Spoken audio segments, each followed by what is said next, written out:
في الدرس ده هنتكلم عن حاجة مهمة جدا، وهي الكيك اوف ميتنج او اجتماع البداية. وده اول ميتنج رسمي بيجمع بين العميل وبينك انت كاكونت مانجر، واحيانا بيكون معاك حد من الفريق التكنيكال او الكرييتيف.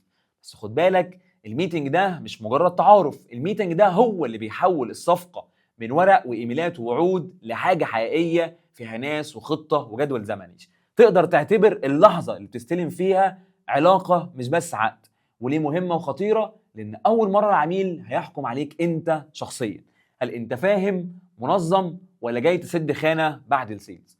وكمان لأن أول فرصة ظبط فيها من بدري إحنا جايين نعمل إيه في وقت قد إيه ومين مسؤول عن إيه. لو الكيك أوف اتعمل كويس هتقلل من 60 ل 70% من المشاكل اللي بتيجي من سوء الفهم. ولو اتعمل بأي كلام هتفضل شهور بتحل اللي اتبهدل في أول ميتنج. قبل الميتنج لازم تحضر. لو دخلت الكيك اوف ميتنج من غير تحضير زي ماتش كوره داخله من غير تمرين. اول حاجه راجع الهاند اوفر اللي جاي لك من السيلز، افتح ملاحظاتك وراجع ايه اللي اتباع بالظبط، ايه اهم وعود اتقالت، مين الشخص الحساس ومين صاحب القرار، واكبر ريسك في الحساب ده جاي منين. ولو في نقطه مش واضحه كلم السيلز قبل الميتنج، قول له بشكل مباشر انا داخل الكيك اوف مع العميل الفلاني ومحتاج ابقى متغطي في 1 2 و3، ممكن توضح لي النقط دي. ما تستناش تبدا الميتنج وبعدين تكتشف اصلا ان في حاجات انت مش فاهمها. تاني حاجه اعمل قراءه سريعه عن الشركه، مش بحث دكتوراه بس الحد الادنى. افتح جوجل شوف بيبيع ايه، البراند شكله ايه، وبعدين بص على السوشيال ميديا بيتكلموا ازاي، اسلوبهم عامل ازاي، ولو في خبر مهم زي تمويل او منتج جديد كويس تعرفه. الهدف هنا انك ما تسالش اسئله كسوله زي طب قولوا لنا شركتكم شغاله في ايه، وانت ممكن تعرف ده في دقيقه من على جوجل.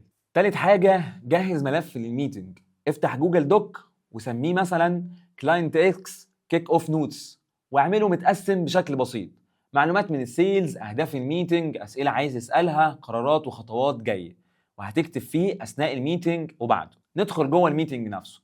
لازم يكون عندك اجنده، هيكل بسيط تمشي عليه علشان الميتنج ما يتحولش لرغي وخلاص. ممكن تمشي على نقاط واضحه زي تعريفات سريعه، مين موجود من عندكم ومن عندهم ودور كل واحد، وبعدين احنا هنا ليه، وتسمع من العميل هو شايف هدف التعاون ايه. بعدها الوضع الحالي، هم واقفين فين ومشاكلهم ايه، وبعدين احنا بنشتغل ازاي، شرح مختصر للبروسيس. بعدها السكوب والحدود، وبعدين التواصل، هنتواصل ازاي مع بعض وكل قد ايه، وفي الاخر الخطوات الجايه والمطلوب منهم والمطلوب منكم وفي اي وقت.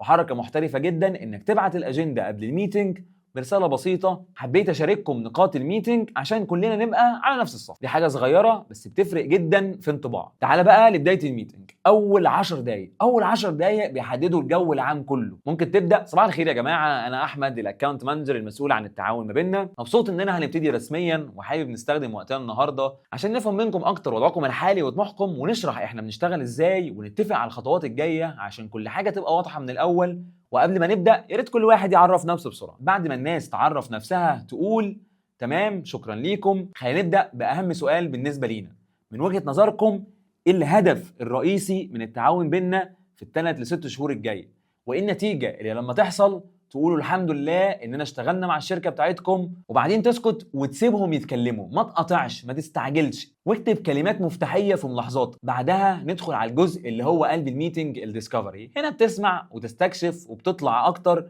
وتطلع باكبر قدر من المعلومات. ممكن تستخدم اسئله زي طيب غير الهدف الرئيسي ايه تاني لو حصل تعتبروا التعاون ده ناجح، زياده بقى مبيعات، تحسين صوره البراند، تنظيم داخلي، على حسب الشركه بتاعتك بتقدم ايه. نقطه البدايه بقى، انتوا دلوقتي بتعملوا ايه بالفعل وبتستخدموا تولز معينه، في فريق داخلي ماسك الجزء ده، ايه اكتر حاجه مضايقاكم دلوقتي في الوضع الحالي سواء داخليا او بسبب تجارب سابقه، ولو اشتغلتوا قبل كده مع ايجنسي او شركه زينا ايه احسن حاجه بيعملوها وايه اسوأ حاجه عايزين نتجنبها باي ثمن. وفي القرارات الكبيره زي تغيير البادجت او تغيير الاتجاه، مين لازم يبقى في الصورة ومين صاحب الكلمة الأخيرة.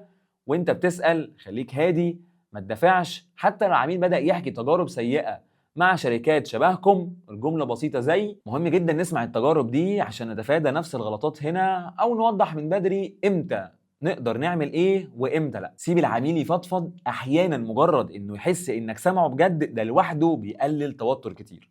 بعد ما تسمع كويس تيجي مرحلة انك تشرح احنا بنشتغل ازاي.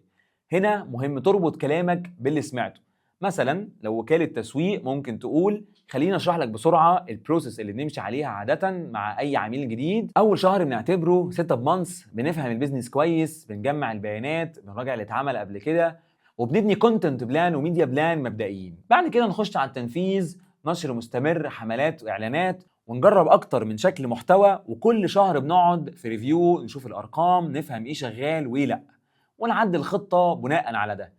المهم انك ما تغرقش في تفاصيل تكنيكال، خلي الكلام هاي ليفل. الهدف ان العميل يحس ان في طريق مش عشوائي. وبعدين نخش على اخطر جزء، السيتنج اكسبكتيشن، نظبط التوقعات. هنا انت بتجاوب ضمنا على سؤال العميل هنشوف ايه امتى وعلى قد ايه. اولا توقعات النتائج، جمله مهمه جدا تقولها بشكل واضح.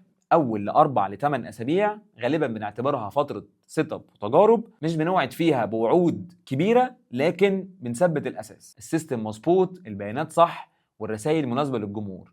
بعد الفتره دي بنبتدي نتعامل مع الارقام بشكل اقوى، ونحدد تارجتس واقعيه معاك. تاني حاجه توقعات السكوب والحدود، بنوضح الاتفاق الحالي بيغطي ايه، واي حاجه بره الاتفاق ده نقدر نساعد فيها ازاي، بس محتاجه هنراجع دايما السكوب والتسعير، مش عشان تمنع، عشان ما تظلمش حد، لا العميل ولا الفريق. تالت حاجة توقعات التواصل، تحدد هنستخدم ايه رسميا، ايميل، واتساب، سلاك، تيمز، على حسب الشركة، وتوضح مواعيد الرد المعقولة. مثلا بنحاول نرد خلال 24 ل 48 ساعة عمل، وفي الحالات الطارئة الافضل واتساب او تليفون، مع توضيح ان الموضوع ارجع. حدد كمان رتم التقارير اسبوعي او شهري، ويكون في ارقام اساسيه وملاحظات واقتراحات. ده بيمنع بعدين جمله انا بعت لكم من اسبوع ومحدش رد عليا، لانك كنت محدد من الاول الريتم ماشي ازاي. نيجي بقى للختام، الكلوزنج الذكي. الختام لازم يقفل الميتنج، مش يسيبه سايب ومفتوح. قبل ما تقفل اعمل ريكاب بصوتك، خليني الخص اللي اتفقنا عليه، الهدف الرئيسي، التحديات الحاليه، طريقه شغلنا اول شهر او شهرين او 3، نطاق الشغل، طريقه التواصل اللي هنشتغل عليه بعد الميتنج، والمطلوب منكم خلال الاسبوع الجاي. وبعدين تقول لو في اي نقطه ناقصه او محتاجه تعديل قولوا لي قبل ما نقفل. وبعد الميتنج على طول او في نفس اليوم تبعت الفولو اب ايميل بسيط بيلخص الميتنج، الهدف، نطاق الشغل، طريقه التواصل، والخطوات الجايه والمطلوب منهم. الايميل ده بيعمل 3 حاجات، بيوثق، بيقلل سوء الفهم، ويطلعك منظم جدا في عين العميل. واخيرا خليني اقول لك كم غلطه شائعه لازم تتجنبها. انك تدخل ميتنج من غير تحضير وتسال اسئله بديهيه، انك تسيب العميل يحكي من غير توجيه فتطلع من غير هدف واضح، انك توافق على اي توقعات عشان الميتنج يعدي حلو بعدين تكتشف ان الفريق مش قادر ينفذ، انك ما تعملش ريكاب فتطلع كل واحد فاكر اتفاق مختلف، وانك ما تبعتش الفولو اب ايميل فتسيب كل حاجه كلام في الهوا. الكيك اوف ميتنج لو عملته صح، انت مش بس بتبدا شغل، انت بتقلل 70% من ابواب المشاكل من بدري.